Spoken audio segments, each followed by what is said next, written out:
Paano ba gumawa ng tauge? Ayan guys, tuturuan ko po kayo. Kumuha po kayo ng konting munggo, tapos lalagyan ng tubig. Pagkatapos, ibabad ng ilang oras, pwede 3 to 5 hours. Pagkatapos, pag nababad na, ilagay nyo dyan sa mga strainer nyo, kung meron kayong mga tray, pwede nyo yan ikalat-kalat dyan guys, para pwede silang tumubo. So, konti lang yung gagawin nyo kung pang-ulam nyo lang isang beses. Pero kung gusto nyo ng maramihan, pwede kayong gumamit ng maraming tray para ilagay ang mga munggo. Ayan. Tapos, ikalat-kalat. Ganyan. Wala kasi akong ibang tray guys, kaya yan ang naisip ko. Tapos, lagyan ng konting tubig. Pagkatapos, kumuha ng malinis na towel. Ayan, dalawa yung kinuha ko. Ayan, dinoble ko siya. Tapos, nilagyan ko siya ng tubig para magbasa yung towel. Hayaan na natin yung towel dyan. May ilang days. Ayan na po siya. Ayan, kinabukasan po yan. Kinabukasan, ayan, tin-check ko. And then, dinagdagan ko siya ng tubig guys. Tinakpan ko siya ulit. Tapos, dinagdagan ko ng tubig. So, ika-second day, ganyan na siya. Ayan. Tapos, tinakpan na naman ulit.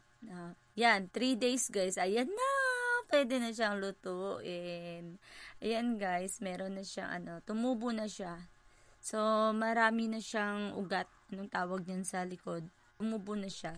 So, dagdagan nyo lang ng tubig guys para hindi siya magda-dry. So, yan, tumubo na. Pwede na nating lutuin.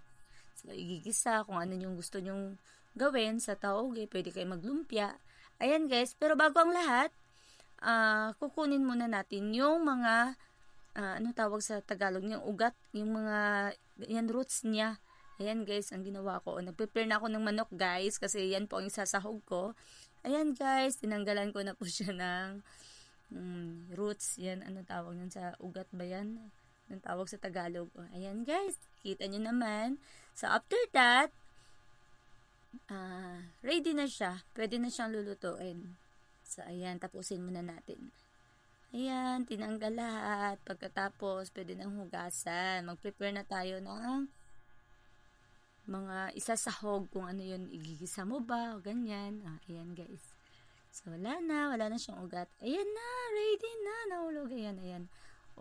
Tawag, pwede na tayong maglumpia, guys. Or pwede nating gisahin para pang ulam. So, masustansyang munggo na naging tawogi. Ayan, guys. So, ganyan lang po kasimple gawin yung tahoge. Ayan, guys. Pwede na tayong magluto. That's all. Thank you for watching, guys.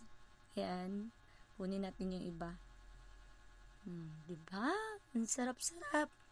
Na maglumpia na tayo. Ayan.